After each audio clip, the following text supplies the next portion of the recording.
Welcome to North Georgia Business RadioX. I'm Bo Henderson here with Dr. Bill Lampton. How you doing, Dr. Bill? Just great. Always a pleasure to be with my radio sidekick, Bo Henderson. Well, let's talk. We talk a lot about business and entrepreneurs, and there's a lot of good things that are exciting that we can learn and we can do, but it's also can be hard. Yes. It's not necessarily the easiest choice to make. No, and I think every one of our guests has echoed that, has said the same thing, that and it reminds me, Bo, of an old saying that I like so much, and I don't even know where it came from. I wish it had been original with me, but the saying is, everything done by an expert looks easy. There you go, with a little time. And that's another thing I notice with business is a lot of times when we see that person that's where we think we want to be, there's a 10, 20, 30-year history to get there behind it. But one of the things I love, and I thought we'd talk about just a minute, is what I love about business is there's been so many life lessons, personal life lessons I've learned or had to learn or was forced to learn by running businesses over the year. And one of them I was going to talk about, and you'll appreciate this one, Bill, is I've had to learn how to communicate better.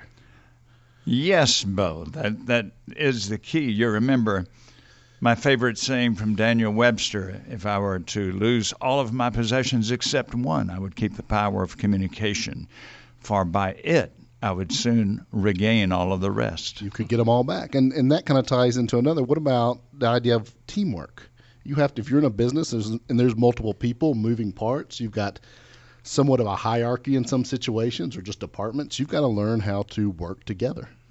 I think that's one of the great contributions that Stephen Covey made in his books, where he talked about creating win-win. And many business experts talk about don't create silos in your business where you got this little group here and this little group over here. And they might all be talented and they might accomplish something individually, but they can accomplish much more in teamwork. Right. And, I think that leads to another idea. And for me, I think it's very hard to be a better business person if you're not just becoming a better person overall. So I think there's a personal development component to being successful in a business, kind of sharpen the saw, so to speak. Yes, and sharpen the saw, of course, was one of the things Stephen Covey talked about. I remember him quoting Abraham Lincoln, and Abraham Lincoln, according to Covey, said, if I had 5 hours to cut down a tree, I would use 3 of them sharpening the saw. That's right. Make it easier to cut down the tree. Now, our guest today, Bill, I'm excited. He might have some other insights about lessons learned from business. He's done a lot of business here in this community, so let's bring him in. Lane Jones. Lane Jones says on his LinkedIn page that he's retired and ready to enjoy life and family. Not bad. Well, you know what? I see Lane around a lot, so he's the busiest retired person I think I've seen. Yes, he is. Lane, welcome to the show. Well, thank you, and I appreciate you inviting me to it. Lane, I was looking at your LinkedIn page where I saw that quote, and I noticed over your career, you've worked with CMC Stereo, White Construction, Lanier Business Products, Royal Cup Coffee, and then for yourself, really, and your customers, of course, with Highland Mountain Beverage Services. You've had a varied career, and one of the points I'd like to hear you talk about, you worked for the other guy a good bit, and then you became your own boss. Let's have you expand on that a little bit. What are the major differences and challenges and opportunities? Bill, I started out in college. I knew I wanted to work for myself. I had a paper route when I was a kid. I cut grass. I cleaned out gutters. And I just knew I wanted to be in business.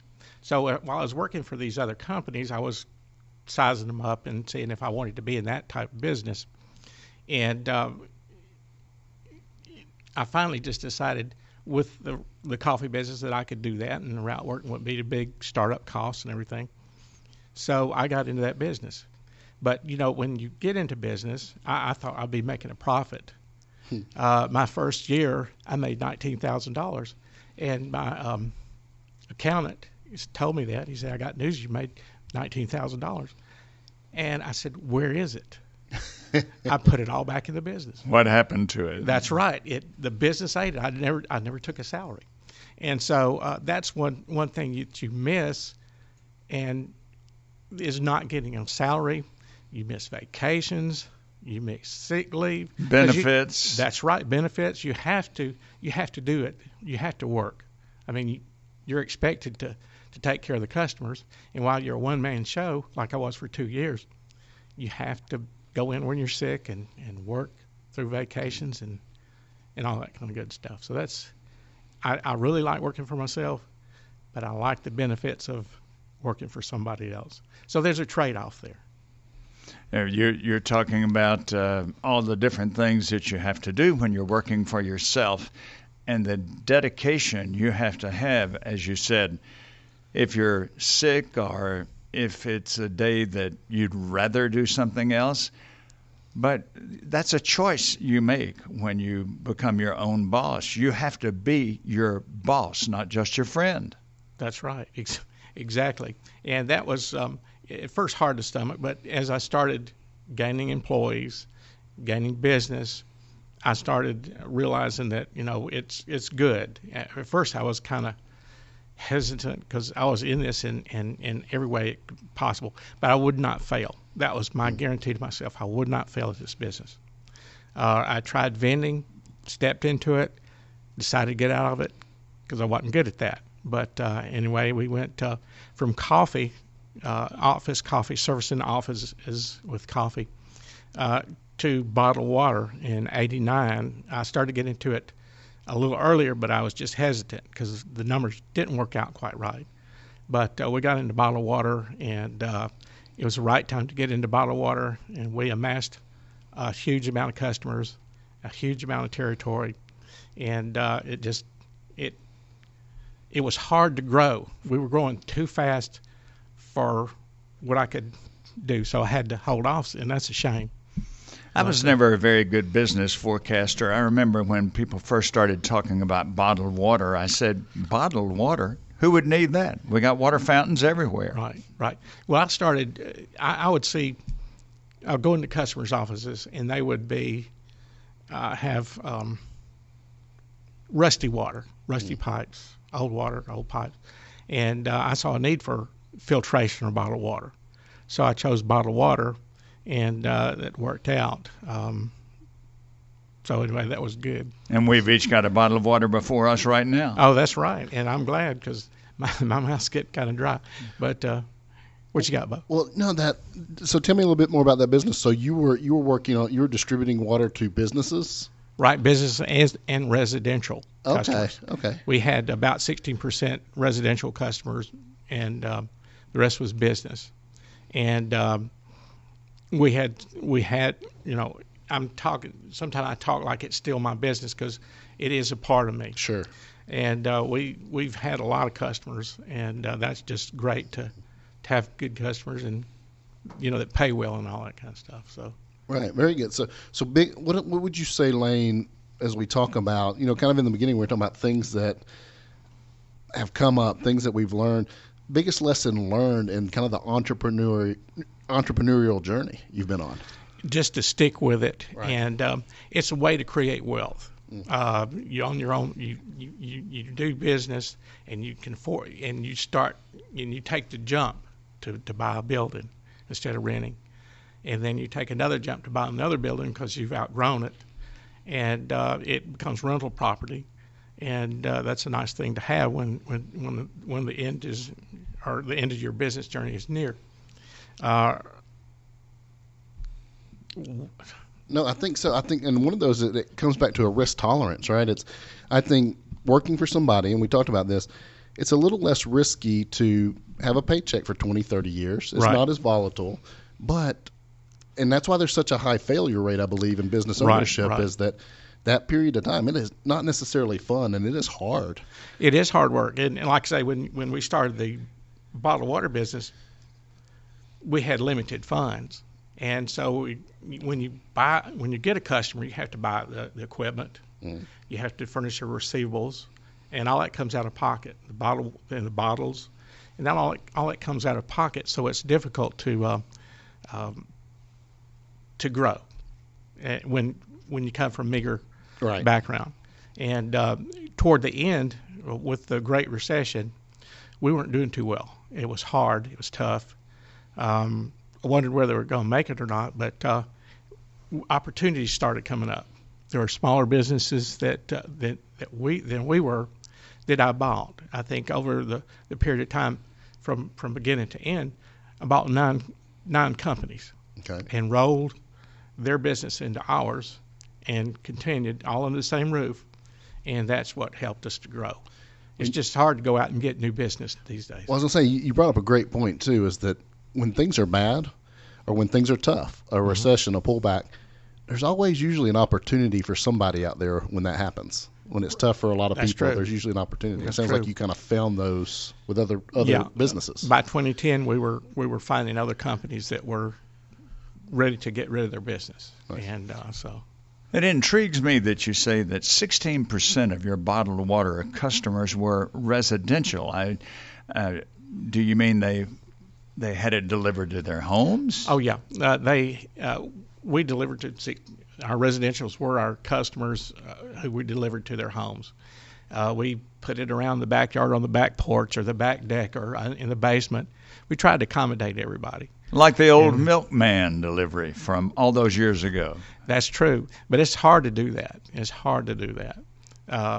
UPS finds, I guess, it more difficult to deliver to residential customers, so they charge more for residential customers. Okay.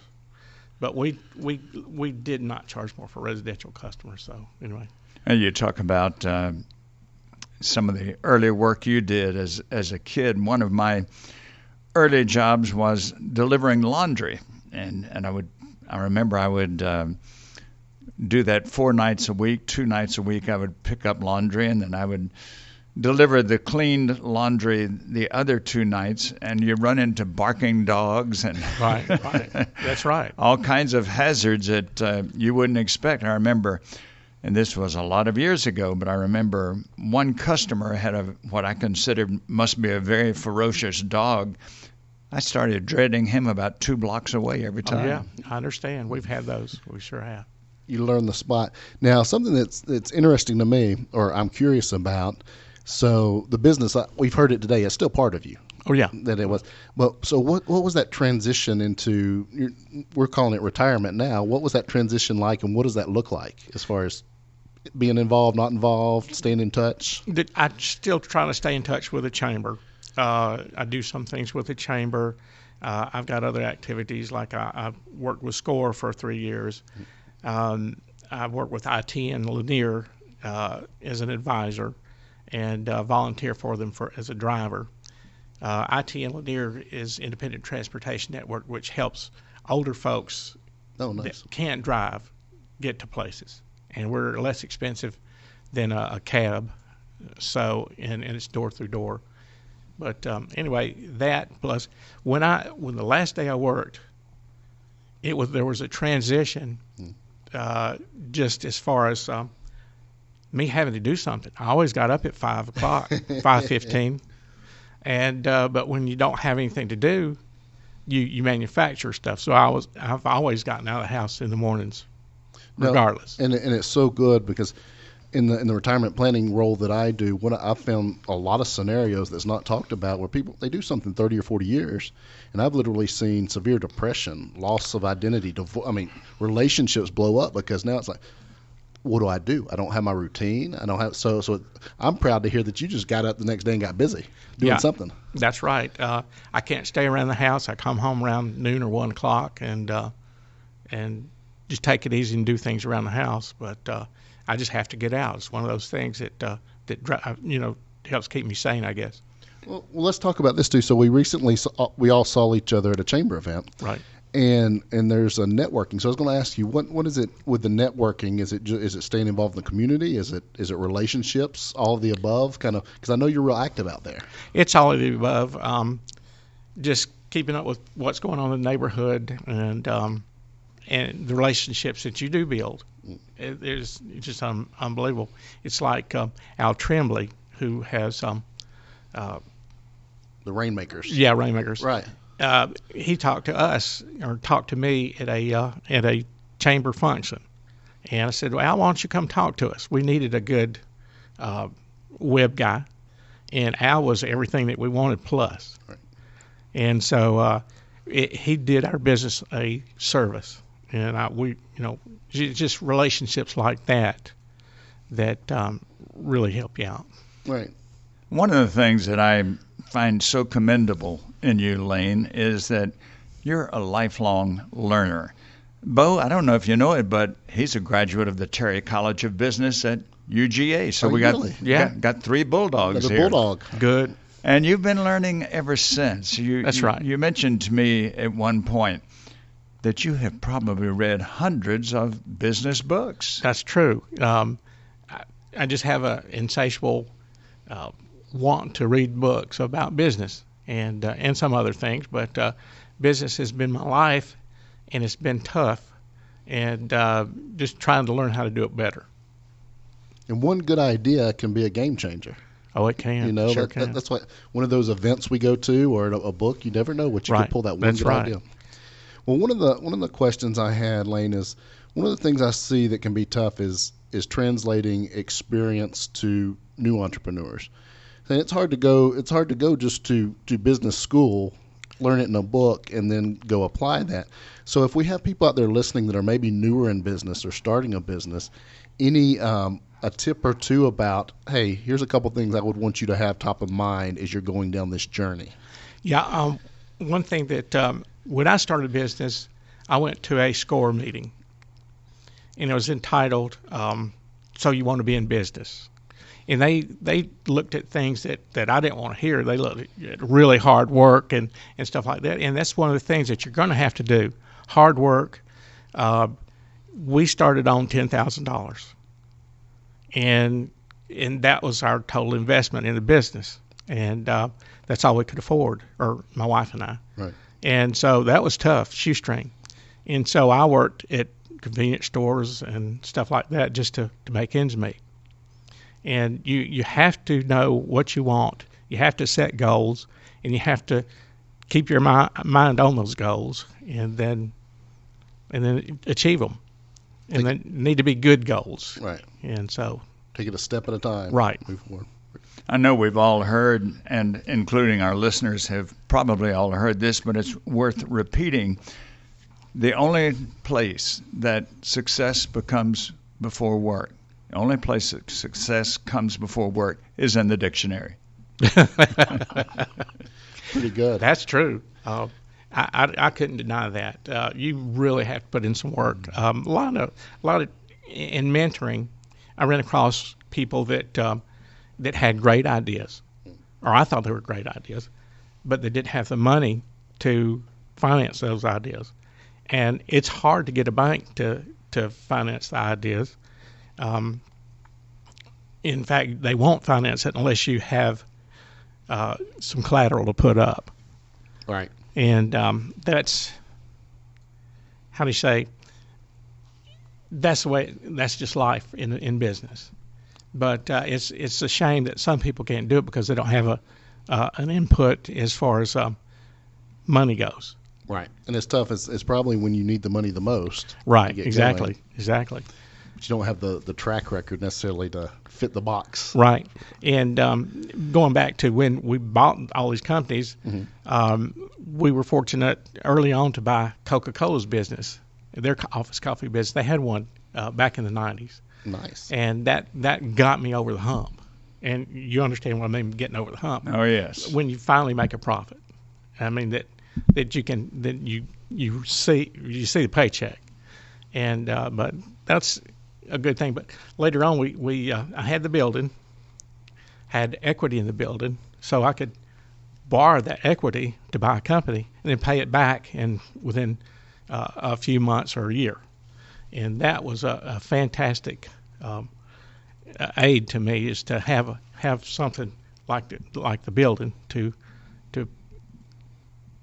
use as collateral. I would suppose sometime during your career you had to learn and operate management skills. Yes, I did. That's something they teach you in college, right, Bill? Yeah, and it really goes by the book, doesn't it? Yeah. But you develop them. You take courses. You read books. And as you grow, you do have to have these skills. You have to have more skills than you know. And but it kind of evolves into that. If you're a businessman, a businesswoman, it evolves into that. And so, anyway, I don't know what else to say. Well, I've always thought that it looks like a very short distance, but it's a long distance, and that is from this side of the management desk. When Right. you're looking at it and you see other people do it and you say, that's what I want to do, it looks like a very short leap to do that. But then when you take that step, you find out you've taken a very large leap in the way of the responsibilities, the decisions, the headaches, the challenges. We're talking about business not being easy. Maybe managing ourselves is a heck of a lot easier than managing other people. Right. Well, and it can be easier to understand ourselves. I think that's the real art, is understanding everybody's different. Everybody sees the world through my eyes, and that's the art, is knowing That's right. this is how we handle this. And this person's so different from me, but he might be the exact person I need in this role because Right. he's so different from Right. me. And there's a lot of nuance to that. Right. And you have to hire people, and unfortunately, you have to fire people. And that's the toughest thing that I had to do in business, I believe. Well, so this is another curious question, Lane, as we're talking. So still got a lot of good years ahead of you. Right. So anything curious, anything new? What's coming up for Lane the next 10 years? I'm just going to be doing the same thing I'm doing. Okay. I enjoy that. We've been out to, we went on a cruise from Belgium to Germany to France. Enjoyed that, and then we went to Dublin this year. So we're going to go on another cruise in November, and so we're just enjoying that kind of thing. This guy's just cruising along. He is cruising, Yeah, through retirement. I like yeah. it. Well, I do consider you a business mentor in our community. So somebody out there listening, again, any feedback or thoughts about just the business community here in North Georgia? Would you just like to say a few words? Because I know you're really ingrained there. It's a great community. I mean, you'll hear people say that, but it truly is. It's all in this, like WDUN services this area. It's just kind of a microcosm of the whole state or the whole nation. And it's a good place to be in business. When I started the business, I lived in Monroe, Louisiana, trying to get back to Georgia. I was with Royal Cup Coffee, which is a good company. We just decided on Gainesville area because it was close to the mountains, it's close to Lake Lanier, and didn't know anything about the people. Just knew that that's where we wanted to be. But the people ended up being a real great thing in the community. Turned out to be pretty good, huh? One thing we know, I've lived here 31 years, and I can tell you there are plenty of people who have discovered Gainesville, Georgia since then. Isn't that the truth? Isn't that true? You look at our traffic, for example. I remember when I moved here in 1988, if you wanted to drive out Browns Bridge Road, you just drove out Browns Bridge Road. It was way out. Yeah, it was way out, Yeah. and it was quick and easy. Right. Well, Lane, as we kind of wind this down, I just want to, again, say thank you for not just the business you've done and the good things business does in our community, but that you just didn't hang it up and say, I'm just going to cruise, right? Right. Giving back and finding meaning and purpose in that. And I think that's just a key, and a thing we see here with a lot of our business owners, but just helping passing that knowledge experience along. Like we talked about, there's no book I can give somebody and say, here's how you're successful at business. Right. So, That's true. So I just want to say I appreciate what you do in the community. Well, thank you. And thanks so much for joining us here on North Georgia Business Radio X. Yes, Well, indeed. thank you for having me. Yes, Appreciate it, indeed. Bilbo. We appreciate it. Thank you. Another good show, Bill. Absolutely. All right, everyone. We'll see you same time, same place next week, right Bye. here on North Georgia Business Radio X. Try to do it.